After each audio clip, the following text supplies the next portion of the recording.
Assalamualaikum warahmatullahi wabarakatuh. Bismillah, alhamdulillah, wassalatu wassalamu ala Muhammadin Rasulullah wa ala alihi wa sahabatihi wa man tabi'a sunnatahu wa jama'ata min yaumi hada ila yaumin hada. Bapak dosen yang saya hormati dan juga teman-teman yang saya banggakan dan yang saya cintai. Pertama-tama marilah kita panjatkan puji kehadirat Allah SWT yang telah memberikan rahmat, kesehatan, dan keselamatan sehingga kita bisa berkumpul melalui presentasi dengan daring. Di sini saya dari kelompok 2 ingin mempresentasikan makalah tentang jual beli atau al-buyu. Sebelumnya perkenalkan, nama saya Muhammad Siddiq dan rekan saya Yogi. Di sini. Baik, langsung saja saya akan menjelaskan presentasi tentang al-buyu atau jual beli al-buyu. Hukum jual beli. Transaksi jual beli merupakan aktivitas yang dibolehkan dalam Islam, baik disebutkan dalam Al-Quran, Al-Hadis maupun ijma ulama. Adapun dasar hukum jual beli dalam surat Al-Quran, surat Al-Baqarah ayat 275. A'udzu billahi minasyaitonir rajim. Bismillahirrahmanirrahim. Wa ahallallahu al-bai'a wa haramar riba. Artinya, Allah telah menghalalkan jual beli dan mengharamkan riba. Ayat ini merujuk pada kehalalan jual beli dan keharaman riba. Ayat ini menolak argumen kaum musyrikin yang menentang disyariatkannya jual beli dalam Al-Quran. Kaum musyrikin tidak mengakui konsep jual beli yang telah disyariatkan Allah dalam Al-Quran dan menganggap identik dan sama dengan sistem riba. Untuk itu, dalam ayat ini Allah SWT mempertegas legalitas dan keabsahan jual beli secara umum serta menolak dan melarang konsep riba. Dalam Al-Quran surat An-Nisa ayat 29. A'udzu billahi minasyaitonir rajim. Bismillahirrahmanirrahim. Ya ayyuhalladzina amanu la ta'kulu amwalakum bainakum bil batili illa an takuna tijaratan an taradim minkum wala taqtulu anfusakum innallaha kana bikum rahima. Artinya, wahai orang-orang yang beriman, janganlah kamu saling memakan harta sesamamu dengan jalan yang batil atau tidak benar, kecuali dalam perdagangan yang berlaku atas dasar suka sama suka di antara kamu. Dan janganlah kamu membunuh dirimu, sungguh Allah Maha menyayang kepadamu. Kedua, pengertian jual beli. Jual beli dalam bahasa Arab dari kata al-buyu. Al-buyu adalah bentuk jamak dari al-ba'i. Al-ba'i adalah masdar. Sedangkan masdar sebenarnya tidak ada bentuk jamaknya, sebab jual beli banyak ragamnya. Kata tersebut diungkapkan dalam bentuk jamak karena perbedaan jenis jual beli. Kata lain dari al-ba'i adalah al-syira, al-mubadalah, al-tijarah. Berkena dengan al-tijarah dalam Al-Quran dijelaskan dalam firman Allah SWT, Quran surat Al-Fatir ayat 29. A'udzu billahi minasyaitonir rajim. Bismillahirrahmanirrahim. Innal ladzina yatluna kitaba wa aqamus salata wa anfaqu mimma razaqnahum sirran wa alaniyatan yarjuna tijaratan lan tabura. Artinya, sesungguhnya orang-orang yang selalu membaca kitab Allah, Al-Quran, yaitu Al-Quran, dan melaksanakan salat dan menginfakkan sebagian rejeki yang kami anugerahkan kepada dengan diam-diam dan tenang-tenang, mereka itu mengharapkan perdagangan yang tidak akan rugi. Mustarokah, lafaz yang sering berkaitan. Makna dasar al-bai, menjual, adalah memindahkan kepemilikan kepada orang lain dengan bayaran harga tertentu. Sedangkan al-syira, membeli, adalah menerima kepemilikan yang dipindahkan tersebut. Terkadang makna al-bai juga digunakan dalam makna al-syira, demikian juga sebaliknya. Dari beberapa definisi yang dikemukakan di atas dapat disimpulkan bahwa jual beli merupakan sarana tempat bertemunya antara penjual dan pembeli yang dilakukan atas dasar suka sama suka, sehingga keduanya dapat saling memperoleh kebutuhan secara sah. Dengan demikian, jual beli juga menciptakan hablum minan nas, hubungan antara manusia di muka bumi ini dengan alasan agar keduanya saling mengenal satu sama lain, sehingga interaksi sosial dapat terlaksana dengan baik, karena manusia merupakan makhluk sosial. Jadi ada hubungan dengan hablum minan nas, hubungan antara manusia. Dengan demikian, jual beli dengan ganti yang dapat dibenarkan berarti barang tersebut dipertukarkan dengan alat ganti yang dapat dibenarkan. Adapun yang dimaksud dengan ganti yang dapat dibenarkan di sini berarti milik atau harta tersebut dipertukarkan dengan alat pembayaran yang sah dan diakui keberadaan, misalnya uang rupiah dan mata uang lainnya. Lanjut kepada rukun-rukun jual beli.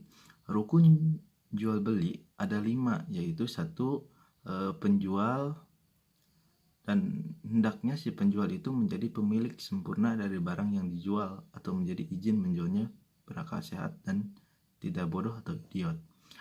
Kedua, ada pembeli. Ketiga, ada barang yang dijual.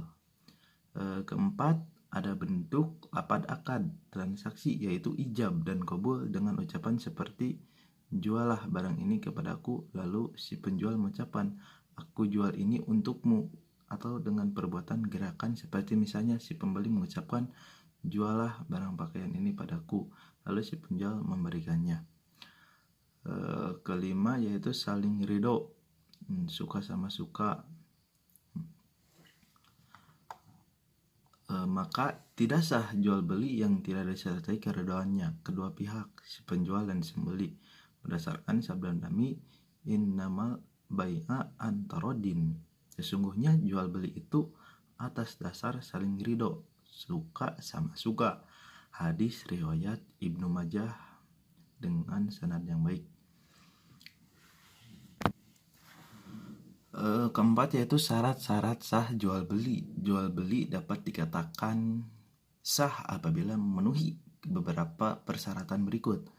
Pembeli dan penjual sebagai pelaku utama kegiatan wajib berakal sehat dan memiliki kemampuan untuk bertransaksi, sehingga apabila transaksi dilaksanakan oleh anak kecil serta penderita kesehatan jiwa, maka tentu tidak sah.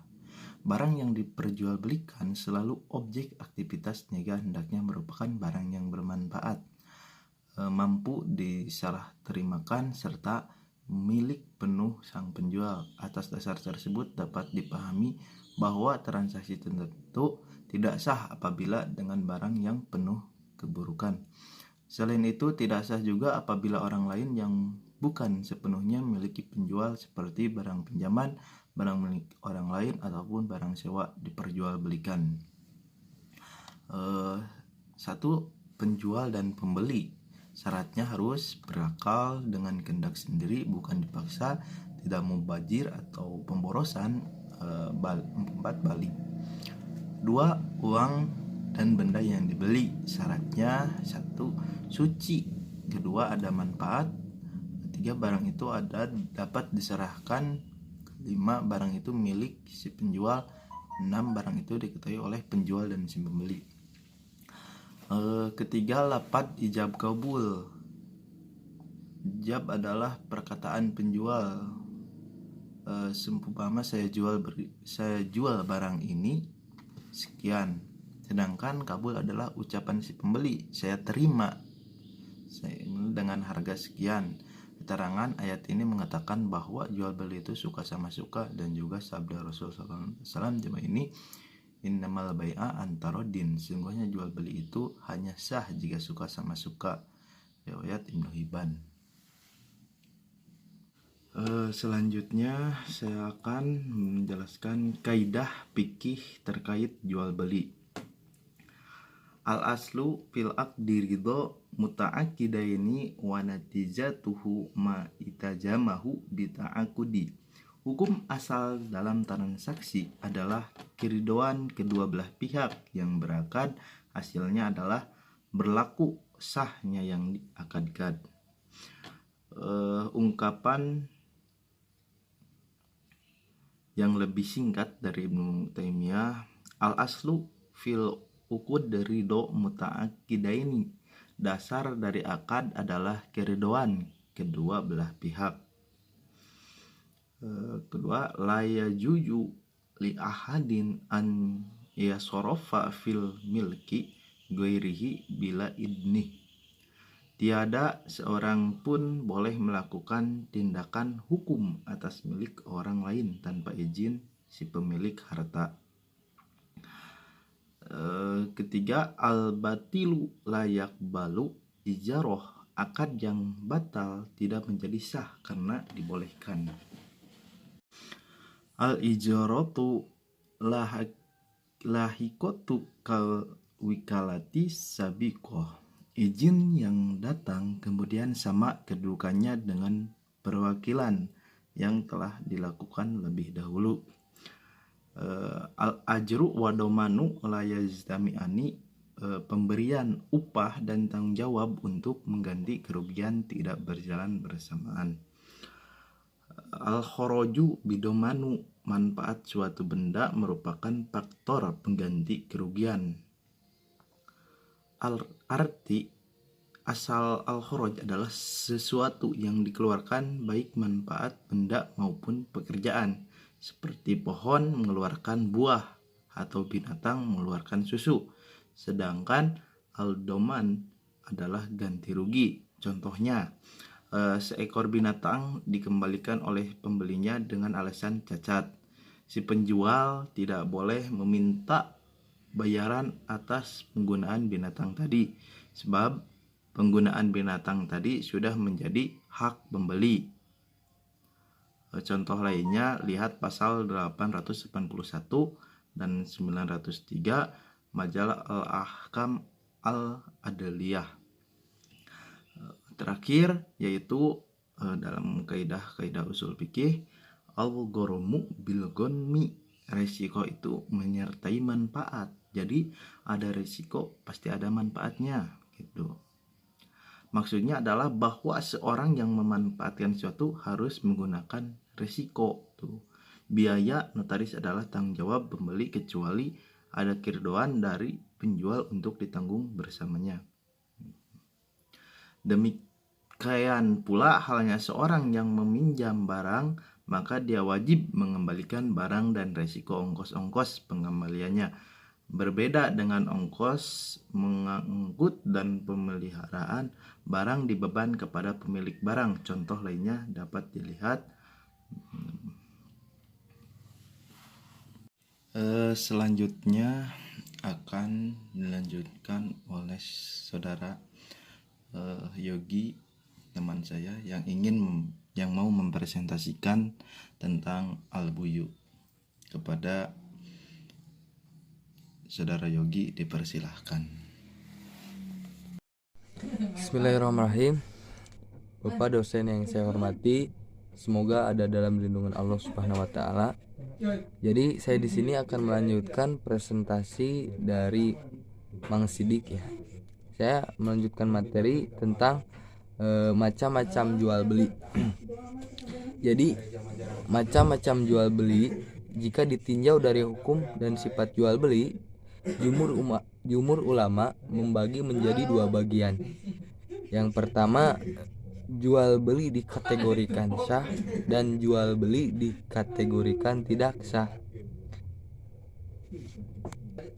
Adapun penjelasan lebih lanjutnya tentang jual beli, yang pertama jual beli sah, yaitu jual beli yang memenuhi syarat atau baik rukun maupun syaratnya. Jadi jual beli yang sah itu yang udah memenuhi syarat dan rukun dan ketentuannya. Yang kedua, jual beli tidak sah, yaitu jual beli yang tidak memenuhi syarat sah dan rukun sehingga jual beli itu menjadi rusak. Nah, kita harus hati-hati dalam menjual dan membeli itu. Jika kita akan menjual tapi tidak memenuhi syarat dan ketentuannya, maka jual beli itu jadi rusak, jadi tidak sah. Selanjutnya, jual beli yang rusak. Nah, ini di sini dikatakan jual beli yang rusak, yaitu jual beli yang sesuai dengan ketentuan syarat pada asalnya tetapi tidak sesuai dengan syariat pada sifatnya. Nah, jadi jual beli yang rusak itu sah tapi tidak sesuai dengan syarat pada sifatnya. Nah, itu jual beli yang rusak. Selanjutnya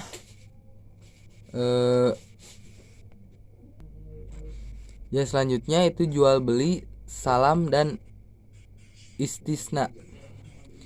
Nah, menurut istilah syariat, akad salam didefinisikan oleh para fuqaha secara umum, yaitu jual beli yang disebutkan sifat-sifatnya dalam tanggungan dengan imbalan pembayaran yang dilakukan saat itu juga. Nah, jadi jual beli yang membayar saat itu juga.